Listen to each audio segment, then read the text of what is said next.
Hello and welcome to today's training session. Today is going to be focused on upper body only, so having a day off the leg, so no running, no lower body lift, no power, nothing like that.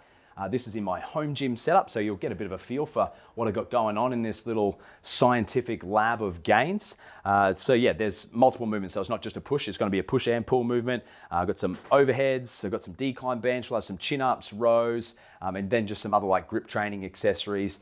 Just a bit more of a generalized approach to training at the moment. I'm trying to facilitate a 5K PR within the next 4 weeks. That's sort of the loose goal at the moment, work towards that. Obviously still managing a little bit of an ITB issue, but everything is trending really positively after having a month off running completely. That's sort of, yeah, everything went tits up after my 100 mile, and yeah, the body just needed a bit of a breather. So yeah, we'll follow along today and hope you enjoy the video. So the first lift today is going to be a neutral grip overhead press. I've just found that I like this narrower bar. I've got a lot of issues with my shoulders over the years from background in rugby league. So I've had multiple surgeries on this left shoulder. I just find this tight line. So even though I've got to work through a greater range of motion, just being able to have a little bit of angle through my forearm, I found a lot of success in being able to overhead press really pain-free. And I find that I'm still able to hit my delts really well without getting any of that impingement that you may find from being out in that wider range of motion. So yeah, it's just been a really good alternative for me.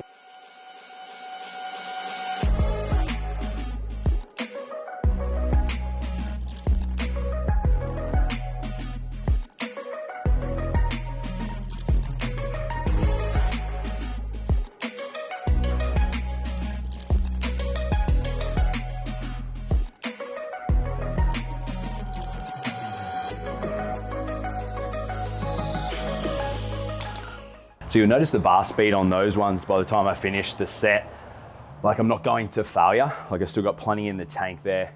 That's because I've sort of come off a back end of another sort of bodybuilding block, which was pretty high volume, a lot of stuff to failure. I was just trying to get a little bit of tissue back on, just something else to focus on while I couldn't run for a month. So yeah, just letting the joints and everything freshen up a little bit now, just so I'm conserving that energy a little bit more, so that I can put the intensity focus into running. So you can't sort of go burning the candles at both ends for very long.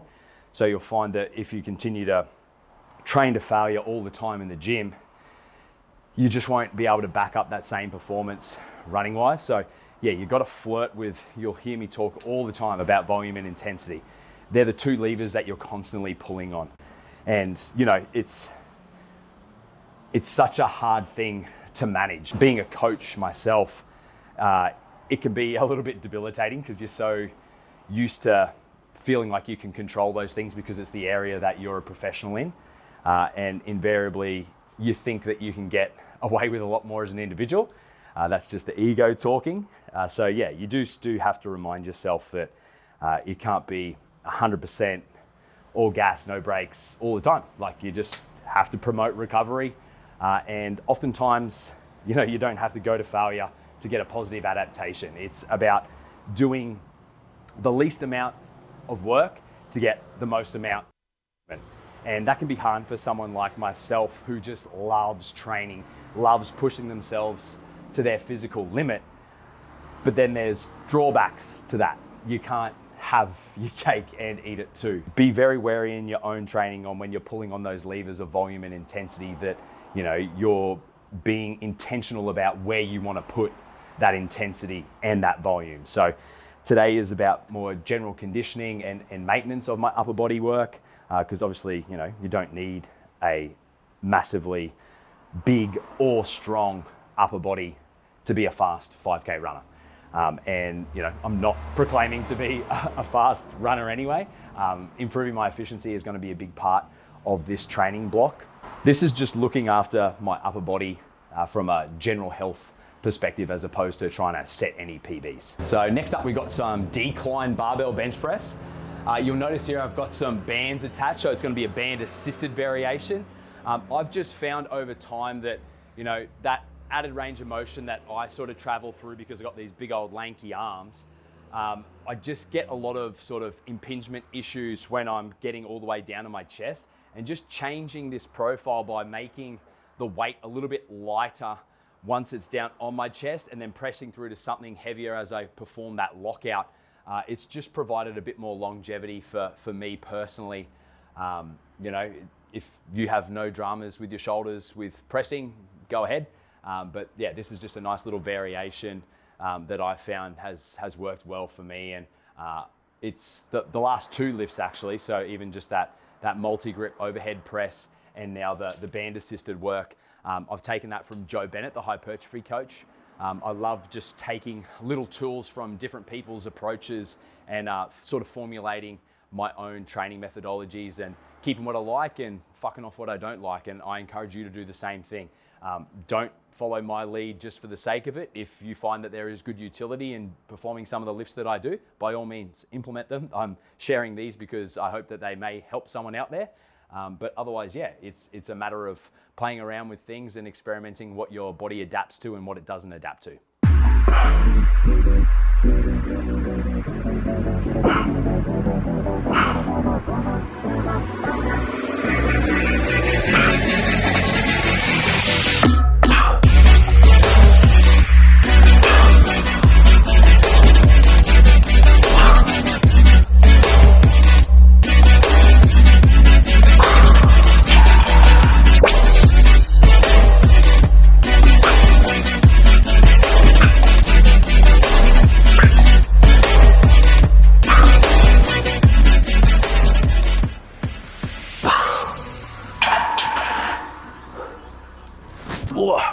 Holy, they felt really good. So that's up 5 kilos on last week. So just a little jump. So just did 2 working sets there with like 100 and 105. Obviously it's not weighing that on my chest. And yeah, now I'll superset that. I've already done some warm up of just some neutral grip chin. So we'll rip into the working sets of those.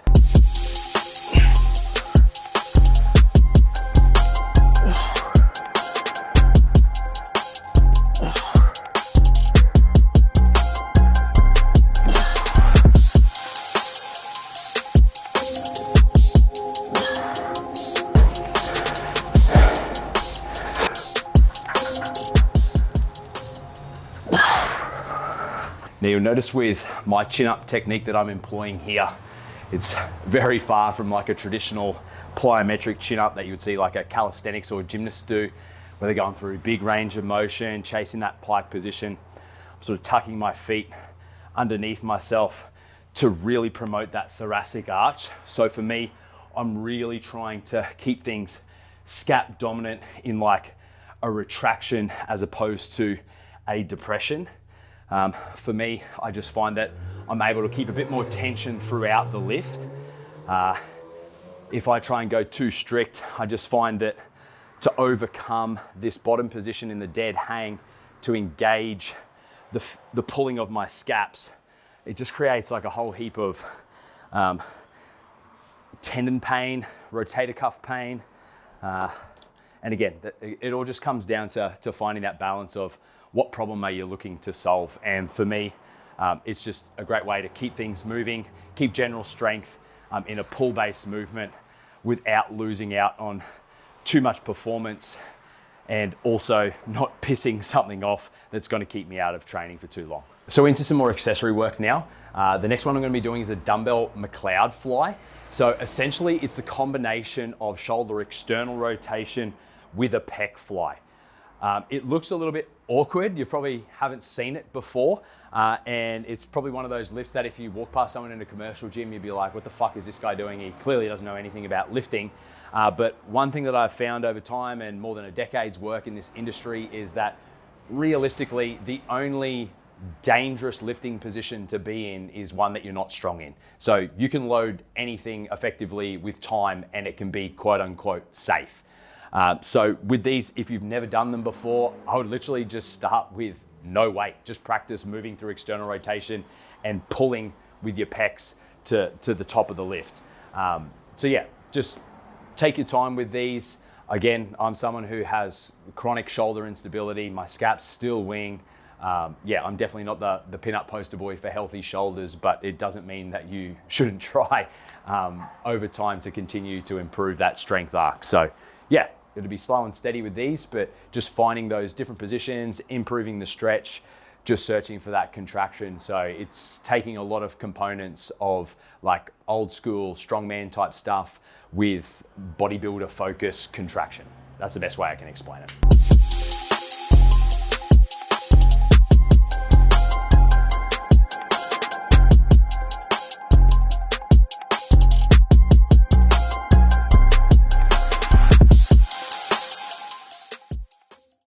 And we are supersetting those McLeod flies with some deficit bent over rows.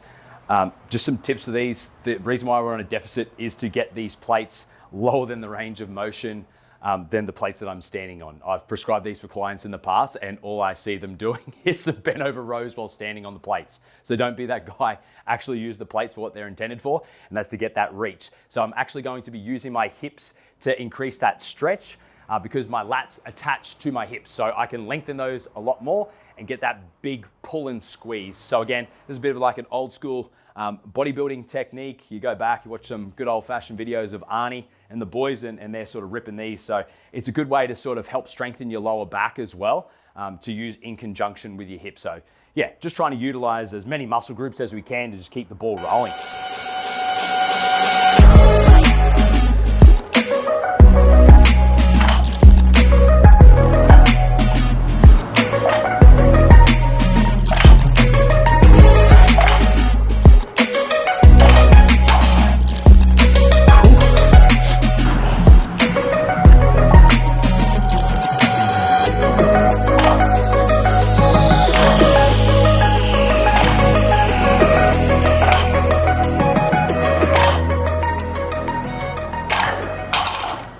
So on our last lot of accessories now, so I've just got some straight arm reverse flies. So again, I'm trying to get the pull from my scaps, not just my rear delts. So if you were just trying to target purely rear delts, a little bit of elbow bend is probably a bit more advantageous.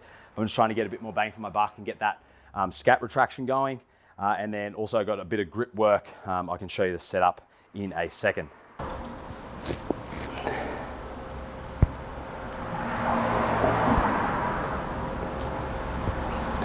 This is my little grip trainer. So I've just got a fat grip hooked to a cable handle, and then I just loop that back on itself with some plates. To be honest, why am I doing wrist work? It's more to just help keep everything healthy at my wrist and elbow for all that I do with coaching. So in my in-person sessions, it's a lot of carrying dumbbells, plates, and I just find that if I'm not keeping on top of my grip strength in both directions, so just keeping all joints, all ranges of motion pretty healthy and strong, I tend to get a little bit of like ulnar nerve pain and that sort of jazz, all that trap impingement. So yeah, it's just a way to offset some of the stuff that's going on for work as opposed to anything that I'm really trying to focus on from a gym strength perspective.